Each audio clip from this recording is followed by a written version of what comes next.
web to store et le mobile to store, c'est clairement un comportement majeur maintenant des utilisateurs. C'est-à-dire que les utilisateurs, en général, avant d'aller en point de vente, font en moyenne 50% d'entre eux des recherches sur le web et sur le mobile avant de se rendre dans les points de vente. Et c'est un usage qui est en forte croissance. Je crois qu'on a dans les derniers chiffres, des chiffres qui ont presque doublé d'une année sur l'autre, à la fois sur le web et sur le mobile. Donc c'est un usage qui est, je cherche quelque chose, avant d'aller dans le point de vente, je vais d'abord me renseigner sur le web et sur le mobile pour voir ce que je cherche et avoir des informations complémentaires sur ce que je cherche. L'autre élément très important de ce concept Web to Store, c'est aussi le fait de ne pas perdre de temps, c'est-à-dire me rendre correctement à l'endroit où je veux aller.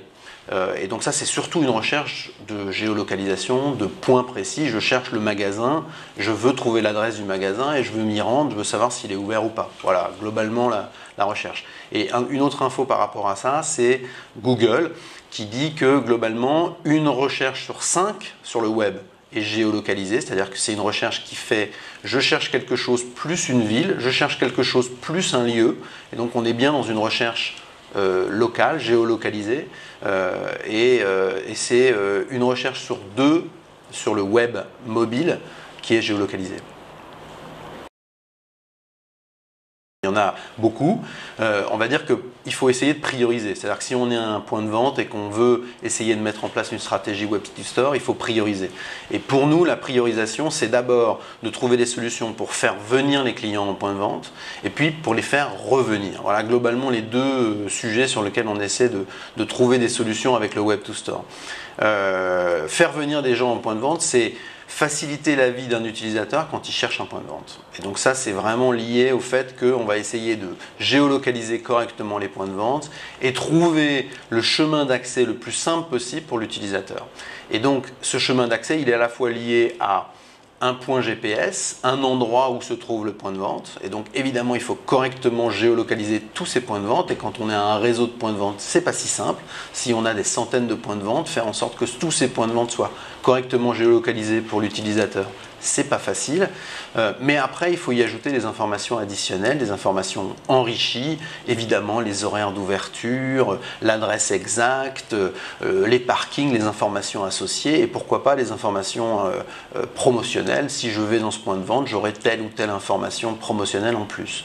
Donc ça, c'est vraiment le premier outil qui est celui qui fait venir les gens en point de vente. Après, pour nous, il y a un deuxième outil qui fait revenir les gens en point de vente. Et ça, c'est ce que nous, on appelle le CRM.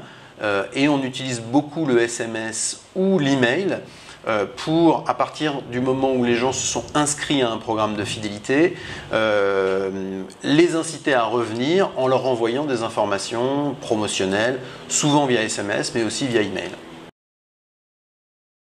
Les principales règles, c'est d'abord d'essayer de faire travailler entre eux des services qui normalement ne travaillent pas entre eux. Et ça, c'est un peu la difficulté. C'est-à-dire que quand on est un distributeur, on a un service qui s'occupe du réseau de points de vente, puis on a un service qui s'occupe du site web. Et en général, ces gens-là ne parlent pas entre eux. Et donc ça, c'est l'une des premières difficultés. Faire en sorte que ces gens travaillent entre eux, parce qu'évidemment, on aura besoin des deux, à la fois du réseau de points de vente, c'est-à-dire les informations pratiques souvent un peu négligées par les distributeurs, qui sont, encore une fois, la localisation des points de vente, les horaires d'ouverture, des infos très pratiques sur où se situent les points de vente. Et puis, les gens du web, qui en général s'intéressent plutôt au e-commerce et pas tellement aux points de vente. Et il ne faut pas oublier que quand même 90% du business en général des distributeurs vient des points de vente. Il y a un petit 10% qui vient du e-commerce, même s'il est en forte croissance, il reste très minoritaire. Et donc, faire travailler ces gens-là ensemble pour qu'on ait les bonnes informations au bon endroit. Et puis après, essayer d'être suffisamment malin pour penser qu'il ne faut pas simplement être à jour sur son site web, il faut aussi avoir une vision mobile, parce que les gens vont de plus en plus chercher un point de vente depuis leur mobile. Donc ça veut dire qu'il faut que aussi les gens du web s'intéressent au mobile. Ce qu'on sait, c'est que les utilisateurs sont de plus en plus intéressés par des informations locales quand ils sont sur leur moteur de recherche, à la fois sur le web et sur le mobile. Donc ça, c'est une information assez lourde que donne Google et qui est en forte croissance. Donc ça veut dire que de plus en plus d'utilisateurs cherchent non pas simplement un produit, mais un produit plus une ville, un magasin plus une ville, une catégorie de produits plus une ville. Et donc ça, c'est quand même une information assez lourde en termes d'usage, et on voit ça partout sur toute la planète.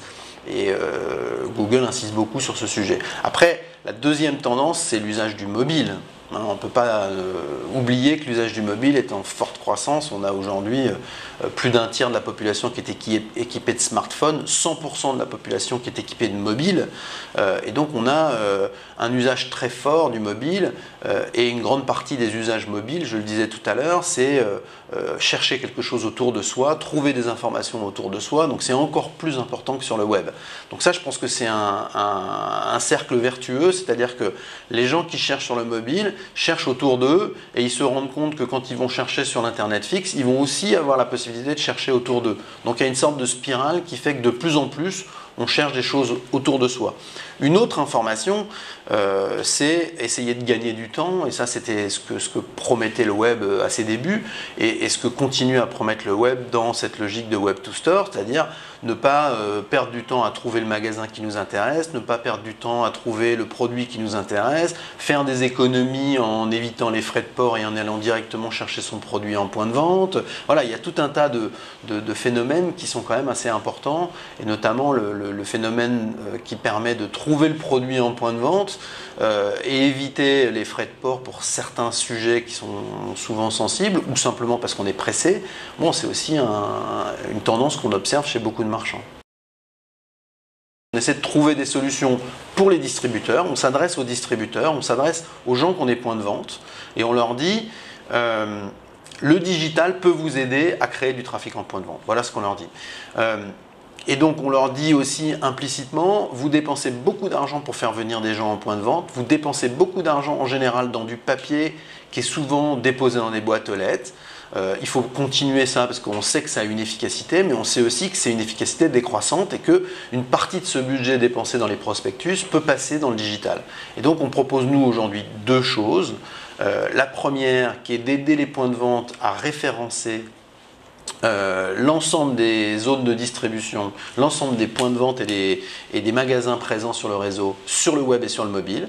Donc répondre à la question de l'utilisateur s'il cherche une enseigne près de chez lui, il la trouve facilement, il est guidé jusqu'à cette enseigne et on lui donne des incentives, des promos pour aller vers ce point de vente. Et donc on est vraiment dans une logique de faire venir des gens en point de vente grâce au digital.